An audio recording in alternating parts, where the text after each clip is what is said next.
am na benn proposition de loi boo xamante ni dugaloon nañ ko à l'Assemblée nationale concernant les crédits spéciaux pour l'encadrement des crédits spéciaux proposition de loi boobu nag jotuñ ci débattre en plénière parce que le premier ministre à travers le gouvernement du Sénégal dafa saisir le conseil constitutionnel pour que mu déclarer irrecevable procédure bi nga xamante ni ñu ngi nekk di ko def te boobu mu ngi sukkandiku woon ci article 83 de la constitution article 69 du règlement intérieur pour dire que en cas de désaccord premier ministre bi gouvernement wala président de l'Assemblée nationale wala un des ministres mën na saisir le conseil constitutionnel pour que conseil constitutionnel déclare irrecevable li nga xamante ni moom mooy proposition de loi boobu ñoom nag ci seen demande dañu ne woon dañuy déclarer irrecevable cette proposition de loi parce que premier ministre ak gouvernement bi dañoo jàpp ni li nga xamante ne moom mooy saytu crédits spéciaux yi loolu c'est du pouvoir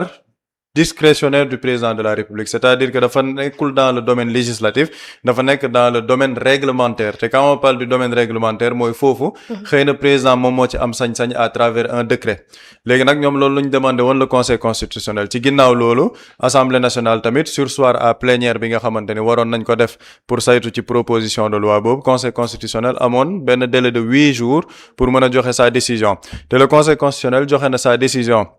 par rapport ak recours boobu nga xamante ni le gouvernement dugaloon na ko ñu àddu ci recours boobu nangu ko ci biir nangu boobu nag buñ ko xoolee pàcc par pàcc li ma ci njëkk relever mooy boo xoolee par rapport ak décision conseil constitutionnel bi xam nga en général par rapport à la décision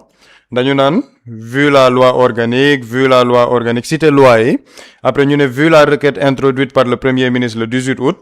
vu la lettre de notification du 18 août 2026 adressée au président de l'Assemblée nationale foofu normalement li ci war a topp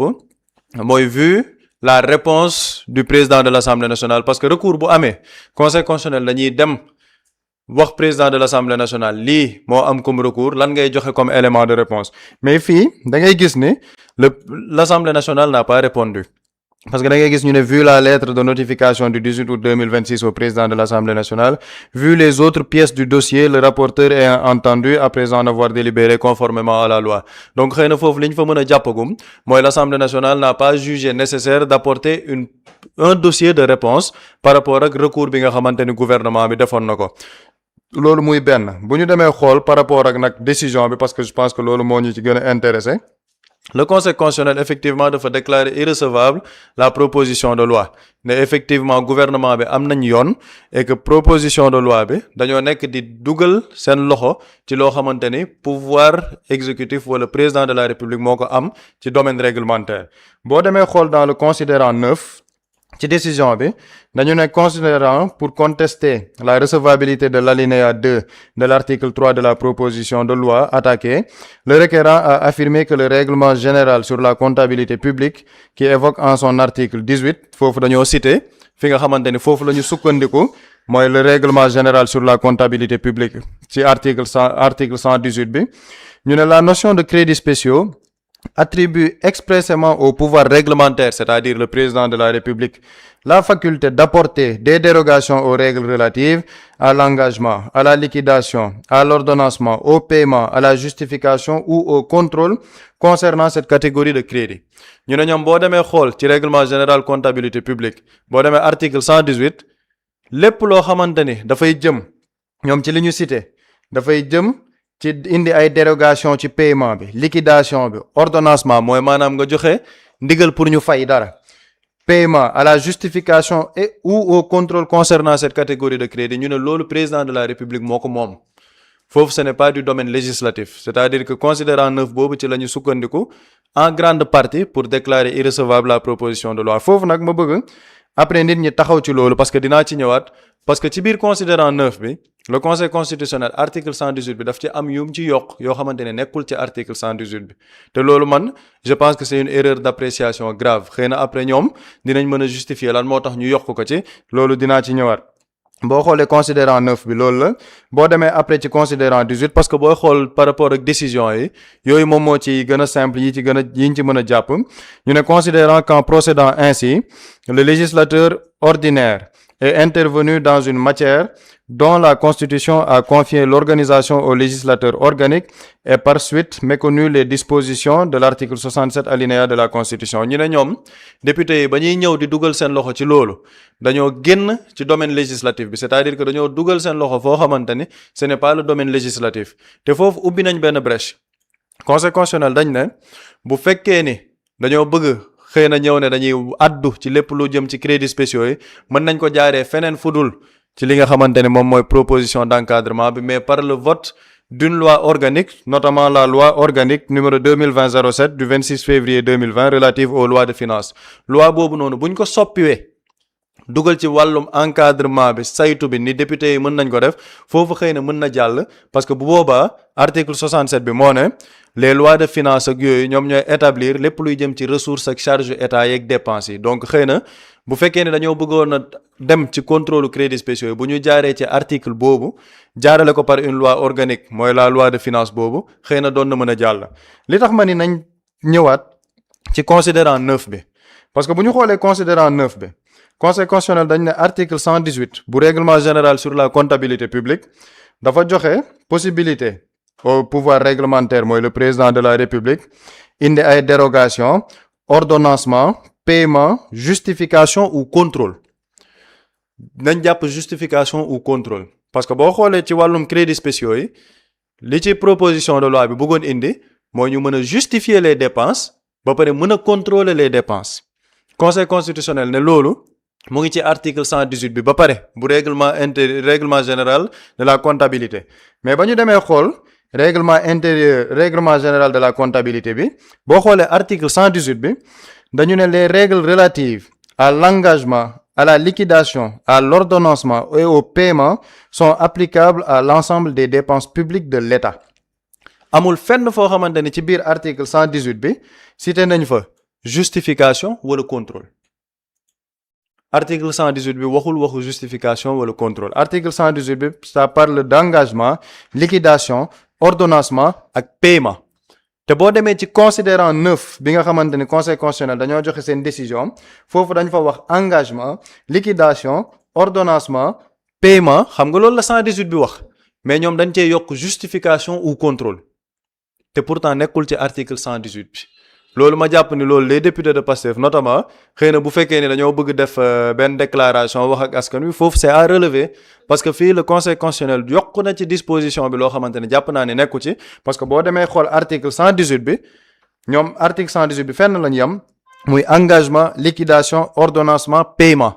amul fenn foo xamante ne dañ fa yokk justification ou contrôle et pourtant dans son considérant 9 le conseil constitutionnel parle de justification ou contrôle te loolu nekkul ci article 118 bi looloo tax ma ne foofu le conseil constitutionnel dugal na loo xamante ne parce que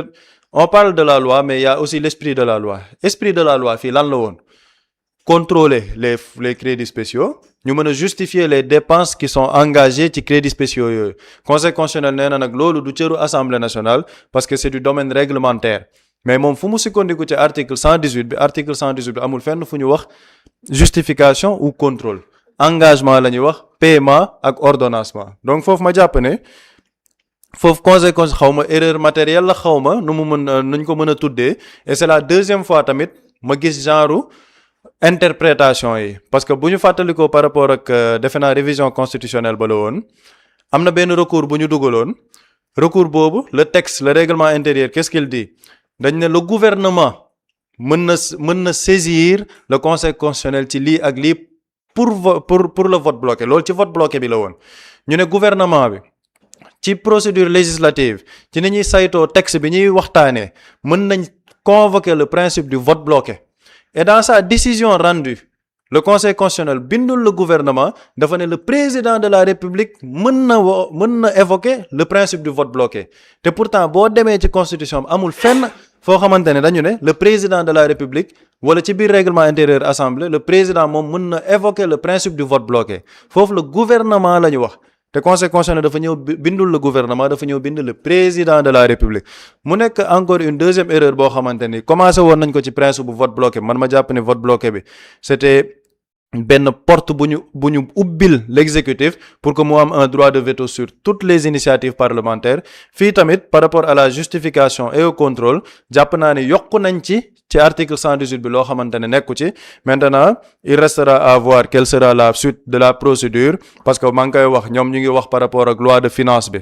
xëy na mën nañ fa jaar pour soppi ko il appartiendra après à l'Assemblée nationale mu xool ndax day jaar ci loi de finance boobu pour changer ko par rapport ak ni ñuy saytoo les ressources et les charges de l'État xool par rapport au vote du budget tout ce qui concerne les crédits spéciaux nan la ci Assemblée nationale di taxawee mais daal ci tënk loolu la ñu mënoon a jàpp ci ay leeral et que information principale bi daal mooy conseil constitutionnel nangu na recours bi nga xamante ni premier ministre Al Amine Lo dugaloon na ko pour déclarer irrecevable toute la proposition de loi bi tax ñu saytu crédits spéciaux yi groupe parlementaire Pastef dugaloon. jërëjëf Pape Samba am na solo ci leeral yi ñeel wàllum yoon ak proposition de loi bi nga xamante ni waa Pastef dañu ko rek daal di defoon te lii di conseil constitutionnel mujjee gàntal lu ni mel Boury ban jàngat ngay daal di def ci dogalu conseil constitutionnel dafay mel ni dañu daal di sukkandiku ci article 118 ngir gàntal li nga xamante ni moom mooy proposition de loi bi. waaw man décision bi. Peut-être ci fond bi par rapport li nga xamante ni mooy les lois li nga xamante ni moom la texte yi prévoir du ma ci xuus trop même su fekkee am na ci yenn point yoo xamante ni tee na sama xel mais li ma ciy njëkk a jàng mooy la forme par rapport à nos lois li nga xamante ni nii mooy charte yi nga xam ne dañ ko tëgg ne dafay doxal réew man li ma ci jàng en tant que profane mooy. da nga jël conseil constitutionnel même dans ces décisions yi nga xamante ni parfois c'est très contesté da ngay gis ni loi yi ca nañ ko tëggee jubluwaay bi dafay favorable trop à l'exécutif xam nga parfois notion wu république selon ñun république bi ñuy dégg mooy dafa am la séparation du pouvoir entre l'exécutif législatif et le pouvoir judiciaire mais da ngay gis ni ci tëggin wi texte yi pouvoir yëpp dafay renvoyer ci benn muy jëmmi président de la république maanaam moo yor tous les pouvoirs te pouvoir yooyu noonu mooy prox ndoll yi nga xamante nii moom la ñuy def ci loi yi moo xam ci constitution bi moo xam boo xamee ci règlement bi nga xamante nii moo encadré li nga xam ne mooy la comptabilité publique loolu lépp da nga gis ni y a des moyens yu ñu teg ay prox ndoll pour laytaay bi maanaam lay wi ñu mun am fu ñu ko teg da nga jël Pape Samba dafa souligner benn aspect boo xam ne moo attiré sama attention muy l'article 118 parce que article 110 da ngay gis ni chaque fois da ngay gis ni l'exécutif am na prox ndoll li ñuy dugal soit à travers des décrets soit à travers des lois lan la ñu wax dañu ne le requérant a affirmé que le requérant je pense que su ma juumul mooy le premier ministre Al Amine Lo bi nga xam ni moom moo saisir conseil constitutionnel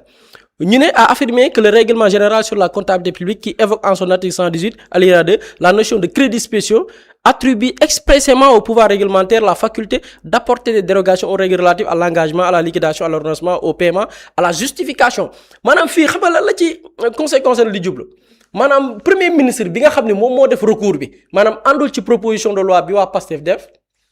la muy junj mooy lii assemblée bëgg a régler ñun régler nañ ko ba pare maanaam au sein de l'exécutif teg nañ ay matukaay yoo xamante ni nii xëy na peut-être lépp lu jëm ci wàllu justificatif yi wala lépp lu ñu mën a layalee bépp koppar buy génn prévoir nañ ko maanaam benn jaru ko parce que ñun prévoir nañ ko mais tamit même bu dee ne dañ ko war a def tamit du rôlu assemblée nationale alors que foofu noonu ci texte boobu noonu parce que dañu alinéa 2 bi lan la wax toutefois des modifications portant sur des points particuliers peuvent y être apportées par décret pris sur la proposition du ministre chargé des finances et éventuellement du ministre intéressé pour ce qui concerne les dépenses effectuées sur les crédits spéciaux puisque crédits spéciaux yi la ñuy wax mayam foofu noonu c'est-à-dire que encadrement boobu ñuy wax déglu fii ay tubaab yu leer naññ la toutefois des modifications bii maa ngi ci décret portant le règlement g bokkut ak bii parce que bii c'est la décision dama ko fàtte capturer bii c'est la décision du conseil constitutionnel mais conseil constitutionnel règlement général sur la comptabilité publique bi mu référé wu alinéa 2 bi xam nga alinéa 2 bi la dafa ne des modifications portant sur les points sur pour être précis sur des points particuliers peuvent y être apportées par décret pris sur la proposition du ministre chargé éventuellement décret boo ko déggee mooy président de la république ci boppam moom mën na am initiative ñu ne maanaam lii si maanaam pour sénégalais comprendre ko mu leer président bi moom mën na jël initiative def décret parce que président moo am moom képp am pouvoir bi ab ministre arrêté lay def maanaam ci initiative am ci santaaneem moom bu ko neexee mu sant ministre bi par exemple chargé des finances éventuellement du ministre intéressé pour ce qui concerne les dépenses effectuées sur des crédits spéciaux maanaam président de la république moom ci loi bi règlement bi conseil constitutionnel nañ ci dem référé wu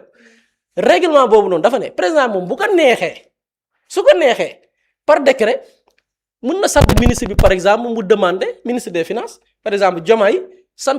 Cheikh Diba par exemple mu demander des justificatifs ou bien ay mbir par rapport ak fonds spéciaux yi parce que fii là on parle de crédits spéciaux ñu ngi koy utiliser bu ko président bëggul nag léegi président moom bu ko bëggul mooy du am c'est-à-dire que président moom bu ko neexee bu bëggul parce que dañ ne président mooy def décret ministre des finances sukkandiku ci pour demander ay lay koppar gi maanaam bu ko président bëggul bu deful décret bu ko bëggul du am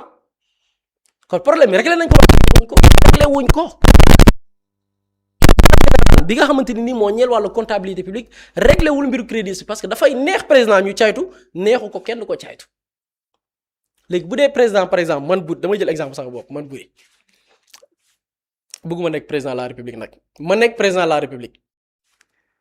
léegi bu ma nekkee président de la république man buri ma ne xaaral Aminata de xam naa ko xamante nañ sama wóolare la Aminata ay wóolare lañ xaay diyal li ab sagaru 2 milliards la rek jëlal Pape Samba de bon yàgg na ma wax ay projet mag yooyu noonu Pape Samba sa projet bi lan la Pape Samba ne bon son projet bi bon benn sagaru 5 milliards ma ne ko non ba ma jox la 5 milliards man su ma neexee daf may neex ma demande ñu def la reddition ou bien des justificatifs par rapport au débat mais su ma neexul man loolu kenn du ko justifier parce que il faut que man ma def décret ba pare santaane ministre des finances moom mu mën a caytu li nga xamante ni nii mooy li nga xam ni mooy fonds yi c'est-à-dire que en gros la décision du conseil constitutionnel dafay delluwaat ca problème ba la nga taxoon ñu ne dañuy légiférer maanaam yóbbu assemblée ab proposition de loi ngir mu régler ko maanaam problème man nañ ko bàyyi nii mu mel parce que la ñu référé wu soppiwul wala changé wul ci li nga xamante ni mooy justificatif ba tey président bu ko neexee du justifier dara ci crédit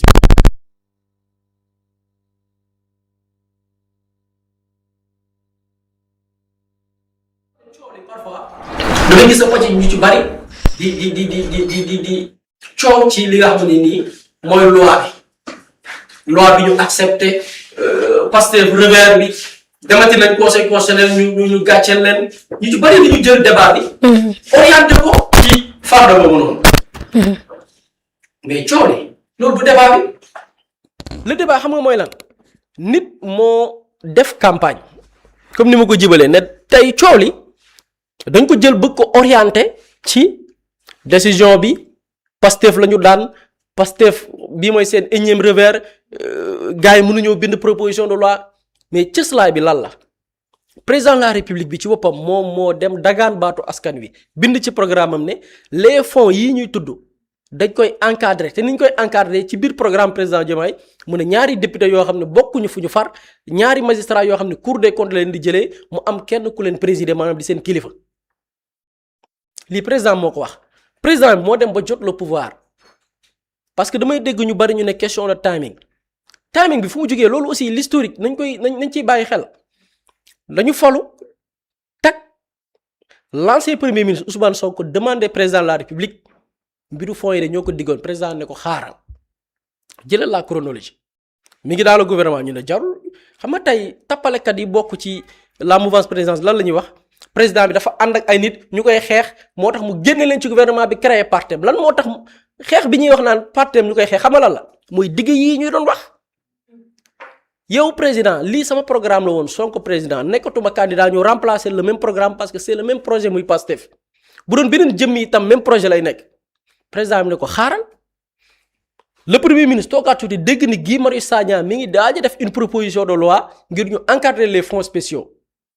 le premier ministre d'alors Ousmane Sonko dellu ci président de la République ne ko kenn ci ñun de mi ngi waaj a def proposition te gàcce lay nekk ci ñun ndax ñoo ko digge woon nañ jël initiative mu nekk un projet de loi porté par l'exécutif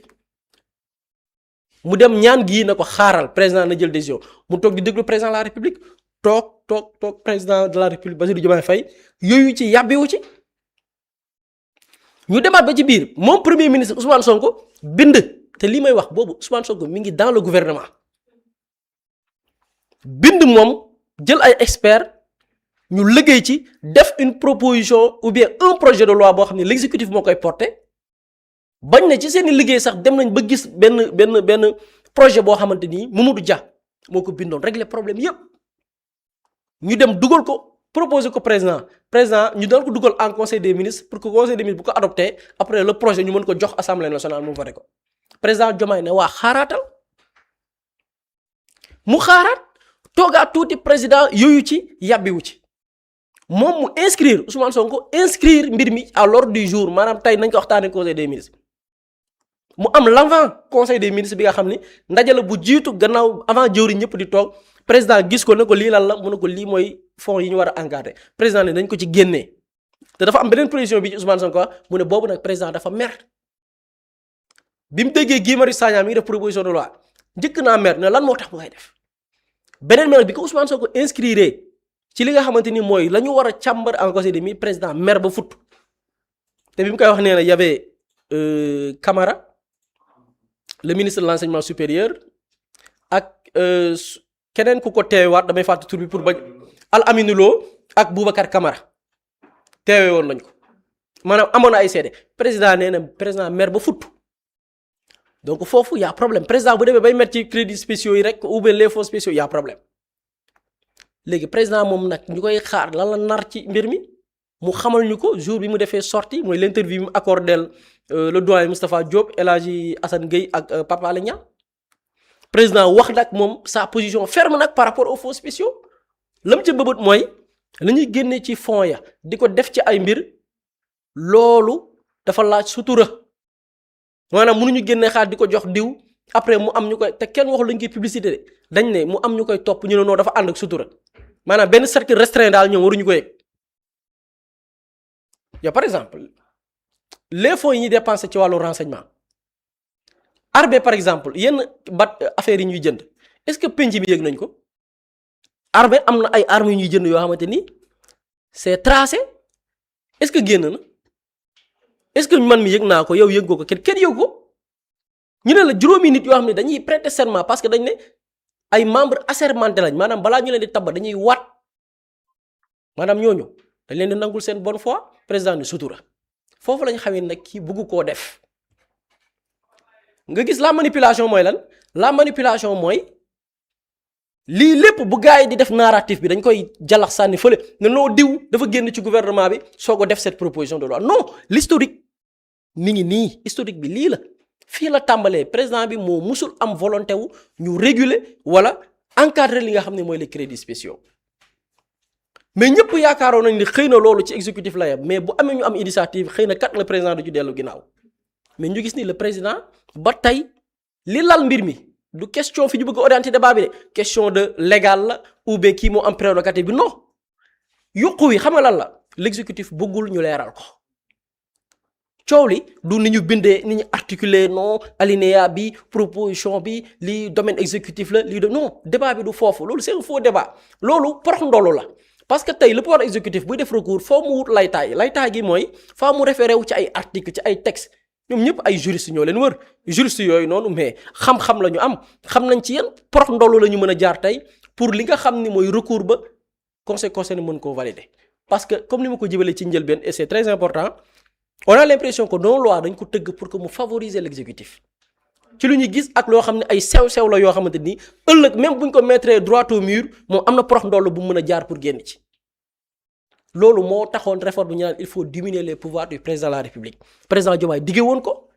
ne dina ko wàññi def ko premier ministre fan la mujj bi mu demee ba xam ni équilibre des pouvoirs boobu noonu arrangé wu ko daf ci génn ba set dooleelatul kenn ni premier ministre ni président assemblée nationale moom mooy buum di buumi tey da ngay gis ni la situation débat bi buñ ko sax orienté feneen mooy yàlla pouvoir exécutif bi ne les crédits spéciaux alalu réew mi lenn ci li nga xamante ni moom lañ koy jëfandikoo kenn du ko justifier parce que ci communiqué bi primature génnee woon bi ñu def seen recours lan la ñu évoqué man j'ai lu tout le communiqué mais du fenn fu ñu waxee ni lii dafa salfaañe yoon waaye ñun dinañ ko xool nuñ koy jooyantee pour un projet boo xamante ni dafay engagé non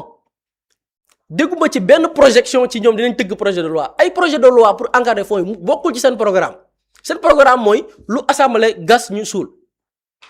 lu ñu gas ñu suul lu ñu tëgg ñu saboté pour que ces crédits bu ñu demee ba loof ñu far nag bakkoon ni mel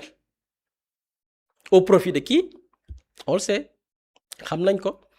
léegi nag clarification lii dafa bokk ci la clarification ba tey ñen ñoo bëgg la transparence ak ñen ñoo bëgg pratique yi nga xam ni et puis loolu moo dommage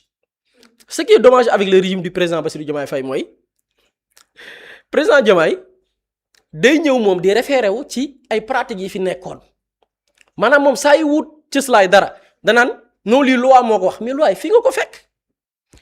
bu ma nee fii nga ko fekk mooy dafa am loi yoo xam ne yow yaa doon opposé wu nga ne loi yi baaxul boo waxee ñu ne non par exemple bi mu bëggee créer parti pour lan la wax dafa ne amul benn président ci Senghor Diouf Wade Macky ku ñu tënk ci waroo nekk président chef de parti mais yow bi ngay opposé wu yaa ne non Senghor Diouf Wade ak Macky li ñu doon def baaxul yaa ko wax bi ngay campagne yaa ne ñii li ñu doon def baaxul yow bi ngay campagne yaa ne loi yi nga xam ne ñoom ci la ñuy sukkandiku bu def yi ñuy def loi yooyu baaxul dañ ko fi war a jëlee yaa ko diggee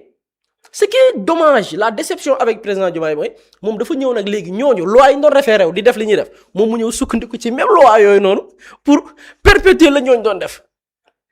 ña mu jàppoon ni baaxuñu da leen fi war a jëlee moom bu jël exemple danaan non Senghor ak Diouf ñu ngi ko doon def te pourtant yow yaa ne woon ñooñu li ñu doon def nga fiy jëlee donc lii li muy signifié mooy moom dafa ñëw pour la continuité dafa ñëw pour wëyal la fi nekkoon dafa ñëw pour perpétuer les traditions les pratiques yi ay prédécesseurs am doon def li mooy wax ci et je pense que la clarification damay gis parfois du défaite pour le Pastef xam nga du défaite pour le